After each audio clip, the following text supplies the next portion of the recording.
ছিটকে গেছি, সত্যিকারের কথা পুরো ছিটকে গেছি। তা নমস্কার বন্ধুরা, আমি গৌরব। আজকে আমি কথা বলবো সায়তান ট্রেলারটিকে নিয়ে। তাই এই ট্রেলারটিকে নিয়ে আমি কিছুদিন আগে শুনেছিলাম যে অজয় দেবগন একটি সিনেমা তৈরি করছে, সেই সিনেমাটির নাম হচ্ছে সায়তান।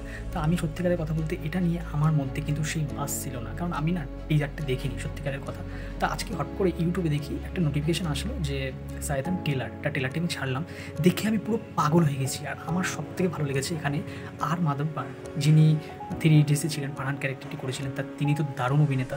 তিনি বিক্রম বেদাতে বিক্রম হয়েছিলেন, তা বলবো মানে বেশ ভালো। আর অজয় দেবগানকে নিয়ে আমি পরে কথা বলছি। তা আমি বলি এই সিনেমার কনসেপ্ট হচ্ছে কালা জাদু নিয়ে। তা কালা জাদু নিয়ে হিন্দিতে অনেক সিনেমা তৈরি হয়েছে, কিন্তু বলবো যে এটি বিশেষ করে যে অনেক সিনেমায় না হিন্দিতে বেশি ড্রামেটিক করতে গিয়ে না বেশি ভয়টার লাগে না, ঠিক আছে। তো এখানে কিন্তু ভয় লাগছে রীতিমতো।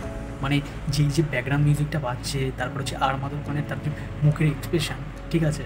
তো মেয়েটি যেই সব কাজকর্মগুলো করছে, আর অজয় দেবগনের মুখে যে ভয়, একটা তাদের মেয়েকে বাঁচাতে হবে, সেই পুরো মিলে না ট্রেলারটি জাস্ট দারুণ হয়েছে। তা আমি বলি এখানে আর মাধববান সে তার মেয়ের বাড়ি আসবে। তো অজয় দেবগন আর অজয় দেবগনের বউ সেদিন তার মেয়ের বাড়িতে আসবে। তা এসে দেখবে একটি লোক এসে বলবে যে আপনার মেয়ের সাথে দেখা করার কথা ছিল, তা ফোনটা একটু চার্জ দিয়ে চলে যাবো 5 মিনিট বসে।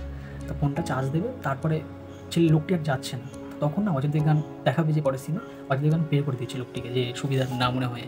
তা তখন তার মেয়েটা এসে না অজয় দেবগনকে বাধা দেবে। তো অজয় দেবগন তো অবাক হয়ে যাবে। তো তখন তার মেয়েটাকে আর মাধববান তার ক্যারেক্টটি বলবে যে তোমার বাবাকে তুমি ঠেলে ফেলে দেবে। ও যেটা বলছে সেটাই করছে। পরে জানা যাবে তার মেয়ের উপর সে কালা জাদু করেছে, তাকে বশীকরণ করে নিয়েছে। সে বলতে যাচ্ছে তার মেয়ের ভগবান সেই আর মাধববান। তাই আমি বলবো যে কেন এরকমটা হচ্ছে, সেই ফ্যামিলির সাথে কেন করছে এই ক্যারেক্টারটি।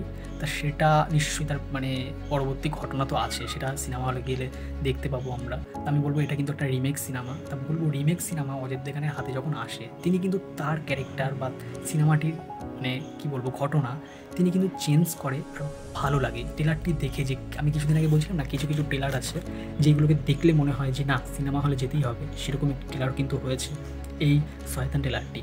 তা আমি বলবো এখানে না কিছু ভয়েস সিন আছে, যেখানে আর মাধববান বলবে, আর মাধববানকে যখন অজয় দেবগন মারবে তখন তিনি বলবে যে তুমি যার সামনে দাঁড়িয়ে আছো তাকে কি তুমি চেনো।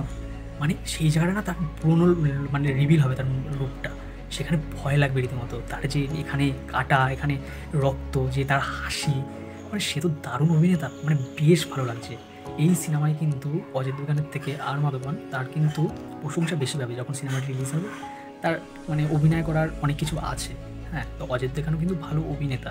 আমি বলবো যে বড় সুপারস্টার বা বড় অভিনেতা হতে গেলে না ভালো মনেরও দরকার। সেখানে অজয় দেবগন প্রমাণ করেছে, কারণ তিনি চাইলে কিন্তু তিনি তো এই সিনেমার প্রডিউসার। তা তিনি চাইলে পারতেন যে তার ক্যারেক্টারটা যেন বেশি শক্তিশালী হয়, কিন্তু সেটা তিনি করেননি। সিনেমার ক্ষেত্রে যখন দেখছেন যে তার পার্শ্ববর্তী আরেকটি অভিনেতা তাকে খেয়ে নেবে, সে কিন্তু দিচ্ছে, কারণ সিনেমাটি ভালো হওয়া দরকার।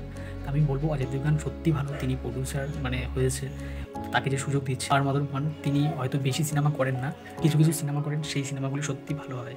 তা আমি বলবো আমার কাছে বেশ ভালো লেগেছে। আর এখানে একটি সিন আছে যেটা ভয় দেখিয়ে দেবে। মেয়েটিকে বলবে, মেয়েটি গ্যাস সিলিন্ডার উপরে, গ্যাসের পাইপটা খোলা, গ্যাস বেরাচ্ছে, ঠিক আছে। তো সেই টাইমে ডেসলাইট নিয়ে মেয়েটি বসে রয়েছে তার উপরে।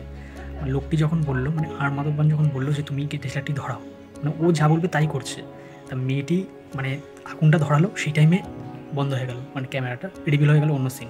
তো এই জায়গাটা কিন্তু ভয় দেখিয়ে দিচ্ছে, এইগুলো মজা দিচ্ছে।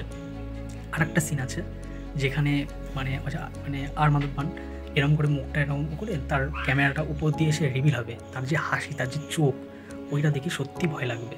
তা বলবো যে এই সিনেমার কালারগুলো যেগুলো আছে, রেড সেট বা একটু খয়েরি ব্ল্যাক সেট আছে, সেইগুলো সত্যি ভালো লাগছে। ব্যাকগ্রাউন্ড যে মিউজিকটা বাজছে সেটি অসাম, সত্যি অসাম, এত সুন্দর লাগছে, খুব ভালো লেগেছে আমার। আর এখানে না মেয়েটি সে যে করছে, সে তো বশীকরণ হয়ে করছে, সে কিন্তু নিজের গালে চড় মারছে, তার বাবারে মারছে, সে কিন্তু সেই কষ্টটা অনুভব করছে, কিন্তু সে কিছু করতে পারছে না। সেই দিকটাও ভালোভাবে ফুটিয়ে তোলা হয়েছে তার সিনেমাটি থেকে। আমার অনেক আশা আছে, এরকম ভয়ের সিনেমা হিন্দিতে খুব একটি হয় না। তা আমি বলবো এই সিনেমাটি ভালো হোক, এটাই বলবো। তা তোমাদের কেমন লেগেছে ট্রেলারটি দেখে তোমরা কমেন্টে জানাতে পারো। আর ভিডিওটি ভালো লেগে থাকলে লাইক, শেয়ার, সাবস্ক্রাইব করো। তাহলে দেখা হচ্ছে পরের ভিডিও। টাটা।